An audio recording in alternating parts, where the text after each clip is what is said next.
Fala galera, hoje eu vim aqui para dar um conceito rápido de direito administrativo para você que tem dificuldade na matéria, você acha que é muito difícil, que você não entende a banca, que você cai em pegadinha, que você já desistiu quase da sua vida inteira. Hoje eu vim aqui para desmistificar isso e para você consiga começar a estudar direito administrativo de uma forma muito mais fácil. Então eu vou apresentar para você aqui um conceito que eu trabalho nas minhas aulas e no curso online que nós temos do direito administrativo. E você vai ver que se você entender esse conceito, não simplesmente da forma como está aqui, mas sim da forma como você tem que estudar, ou seja, de uma forma bem profunda, você não vai errar mais nenhuma questão de conceito de direito administrativo. E olha que isso despenca na prova, tá certo? Então vem cá comigo, ó. Veja, ainda que não dê para você pegar todas as palavras pelo reflexo aí, eu vou ler para você. Eu trabalho com o seguinte conceito simplificado. Direito administrativo é o ramo autônomo do direito público, consistente em um conjunto de normas e princípios que irá reger a atuação dos agentes, órgãos e entidades do Estado, abarcando relações internas e externas de forma vertical para alcançar a sua finalidade. Ponto. Olha bem, se você decorar só esse conceito aqui, só esses elementos, você já vai acertar quase todas as questões de prova que cair sobre o conceito. Quase tudo já dá para você acertar aqui. Só que eu quero trabalhar um pouquinho mais profundo com você essa questão.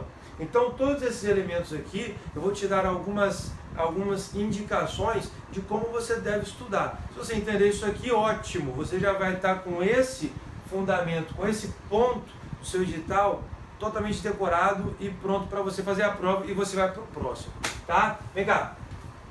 Ramo autônomo do direito público. Isto é, eu não estou efetivamente pertencente a nenhum outro ramo do direito. Eu sou um ramo autônomo, assim como o direito penal, direito civil e por aí. Eu sou o direito administrativo e eu sou um ramo autônomo do direito. Primeira questão de prova. Lembrando, pessoal, que esse conceito que eu formulei, ele é 100% baseado em questões de prova. Não tem nada aqui que você fala assim, ah, isso é besteira, ah, isso aqui é de teoria. Não. Todas as questões aqui, todas essas linhas que eu vou apresentar para você, foram tiradas de questões de prova, tá? Então, fica ligado, essa já é uma. Ramo autônomo. Segundo, direito administrativo é ramo autônomo do direito público. E daí? E daí que na sua prova vem dizendo que ele é um ramo autônomo do direito privado. Pessoal, direito administrativo é ramo autônomo do direito público e não do direito privado. Segunda questão da sua prova. Continua. Consistente em um conjunto de normas e princípios. Como assim de normas? Olha, você sabe que o direito administrativo não é codificado. Ele não tem um código, assim como tem o Código Civil, o Código Penal, o Código de Processo Penal, a Constituição Federal, por assim dizer. Nós não temos um código. O que nós temos então? Nós temos um conjunto de normas, ou um conjunto de regras que você estuda no curso de direito administrativo. Por exemplo, você tem a lei de licitações, você tem a lei de serviço público, você tem a lei de improbidade, você tem a lei do processo administrativo e por aí vai. Então, esse conjunto de normas que vai estar regendo aqui o agir do serviço público, do servidor público, do agente público, ele em conjunto faz parte do direito administrativo. Não posso esquecer, se você vai fazer um concurso federal, da lei do servidor, lei 8.112 também. Então eu tenho um ramo autônomo do direito público, segunda questão de prova, consistente em um conjunto de normas, terceira, e princípios, quarta. Como assim? Quando eu falo de princípios, estou eu te dizendo que não basta você ali entender um monte de letra de lei, um monte de artigo decorado, isso não existe mais, só você estudar isso. Você tem que entender que o direito administrativo ele é composto por um conjunto de princípios, e esses princípios são os mais variados possíveis, começando, obviamente, pelo que está disposto no artigo 37 da Constituição. É o famoso LIMP, né? Isso aí você aprende quando você quando você vai comprar o seu primeiro livro de direito administrativo, a primeira página que você abre está lá, LIMP, né? A coisa mais básica que você tem que saber no direito administrativo. são os princípios de legalidade, impessoalidade, moralidade, publicidade e eficiência. Aí você tem uma série de outros, você tem motivação, você tem autotutela, você tem proporcionalidade, razoabilidade, você tem uma infinidade, oficialidade, segurança jurídica, um monte de coisa. Todos esses princípios, em conjunto com as regras, fazem parte do estudo do direito administrativo. Tá vendo como isso é fácil? É muito simples. Agora, por que na maioria das vezes o aluno tem dificuldade? Porque ele está acostumado a só ler um conceito. E é isso que muitos cursos, muitos professores passam, até pelo tempo em si. Quando você pega um conceito, é isso daqui, tá? Mas o que quer dizer essa palavra? O que quer dizer essa? E essa. E você entende isso, acabou. Você entendeu o que está por trás de cada palavra, você não vai ter mais dificuldade nenhuma. Ok? Então continua comigo. Ó. Normas e princípios que irá reger a atuação dos agentes. Só vou citar para você aqui um texto importante que você tem que olhar, tá? Você vai olhar lá no artigo 2º, tá para cá? Artigo 2º da Lei 8429, é um artigo muito importante para você ver, porque a Lei de Improbidade Administrativa, no artigo 2º, ela vai definir para você quem são os agentes públicos para ela. E ali é o conceito mais amplo que você tem no direito.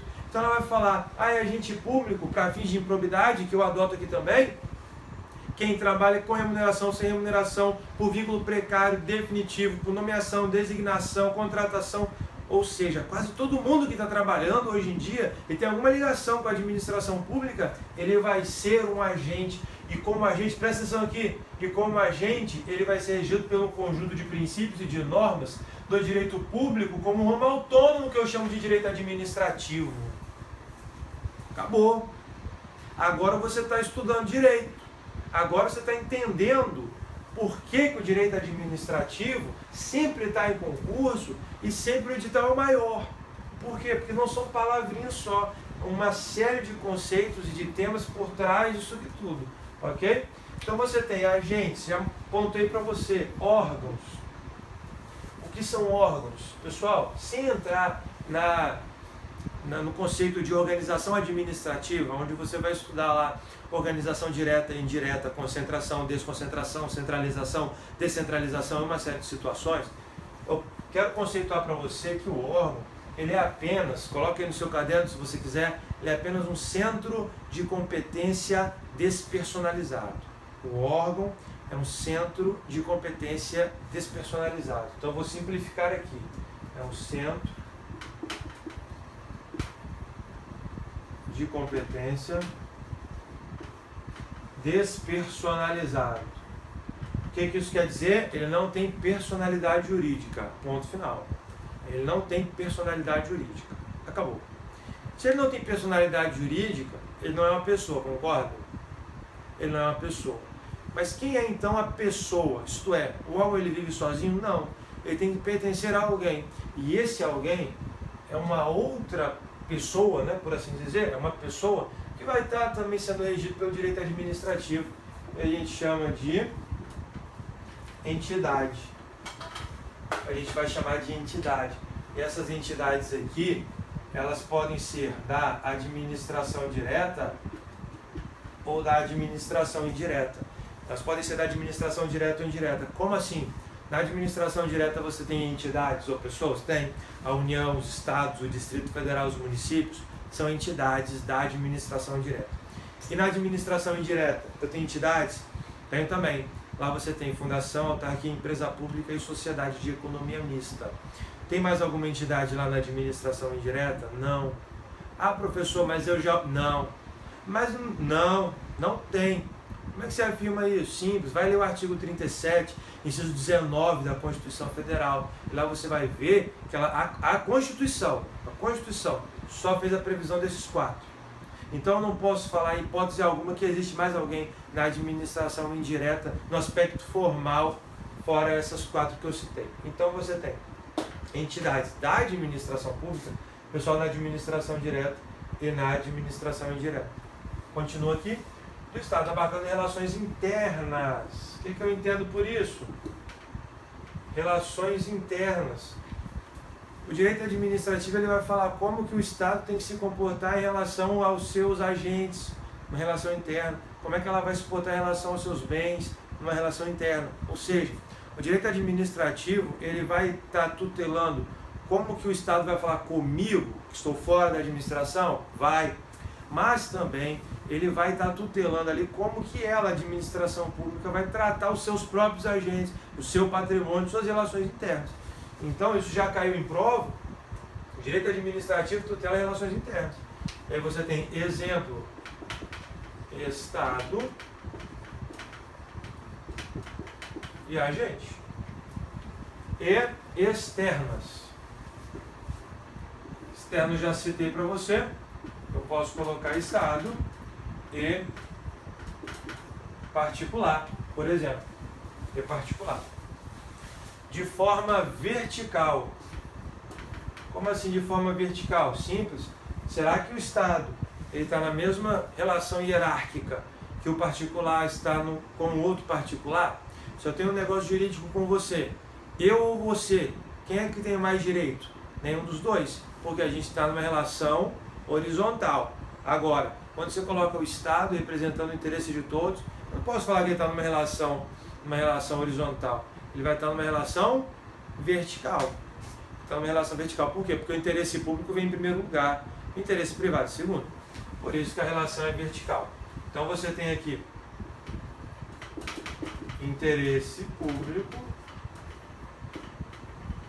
interesse privado ou particular. É assim que funciona. Por isso a relação é vertical. Para alcançar a sua finalidade. Para fechar aqui, galera, qual que é a finalidade do Estado? Qual que é a finalidade da administração pública? Embora alguns agentes públicos esqueçam disso, sempre é a mesma.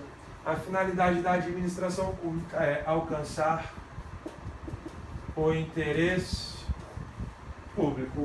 Ponto final, acabou. Esse é o conceito de direito administrativo numa dica rápida que eu queria passar para vocês. Se eu fosse explicar isso aqui para você a fundo numa aula mesmo, num conteúdo totalmente voltado para uma aula completa, eu ia demorar 1h30 para falar isso aqui. 1h30 para falar um conceito de direito administrativo, mas de uma forma mais sintética aqui para você, mais simples, melhor dizendo, mais simples. Esse aqui, com esse conteúdo, você vai conseguir com certeza acabar com muitas questões de prova e acertar várias questões, para não falar todas, quando o tema for conceito de direito administrativo. Então o que eu quero passar para você é o seguinte, guerreiro. Não basta, quando você vai estudar direito administrativo, se você quer passar no concurso mesmo, não basta você pegar e ficar decorando um conceitozinho, porque isso já não cai mais em prova. Tá? Eu falo assim, o conceito, isso aqui. Não, isso aí qualquer um acerta. Se você quer passar no concurso mesmo, vai passar no concurso público na primeira chamada, ficar entre os aprovados, você tem que conhecer a fundo os temas. E você conhece a fundo os temas quando você estuda direito. Você estuda dessa forma. Você pega um conceito, explode cada um dos subconceitos que ele tem e pronto. Posso conversar com você sobre qualquer um desses temas agora, que você vai ter a completa noção do que eu estou falando. Ok? Então essa é a dica de hoje. Se você ainda não se cadastrou aí no nosso canal do YouTube, clica aí em se inscrever para ter em primeira mão esses vídeos e essas dicas. E, se possível, se você quiser, se achar interessante para você, curta também a nossa página lá no Facebook. Você vai achar facebook.com/Te Vejo na Posse. Ok, galera? Muito obrigado pela sua atenção, pela sua paciência. Um abraço, te vejo na posse.